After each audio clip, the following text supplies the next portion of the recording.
तर आपण आहोत तरडेमाळा या ठिकाणी. दूध व्यवसाय ह्या गावामध्ये एकदम जबरदस्त चालतो आणि या ठिकाणी आज बाबा आलेले आहेत. बाबा किती लिटर दूध आहे तुमचं?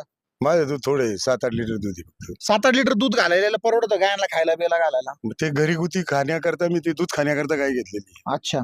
पण काय वाटतंय आता सरकार कोणतं यायला पाहिजे? अहो सरकार कोणते आले ते काय जे सरकार येते का ते ते तसंच करते दरवेळेस. कोणी शेतकऱ्याच्या वंजळीत काय आहे? मग तुमच्या दुधावरली साई सरकारच खाते म्हणायचं. सगळी मलई आज दुधाचा रेट तुम्ही सिटी मध्ये का नाही कमी केला? सिटी मध्ये तोच रेट आहे हम्म. आणि इकडे शेतकऱ्याला कमी केला. आंबोनाचे बाजार का नाही कमी केले तुम्ही? म्हणजे आंबवनाला म्हणजे भुसाच पोतं काय चालू आहे सध्या? 1400-1500 रुपये मग चांगला भुसा जर घेतला तर. गाय घ्यायला परवडतं कसं मग?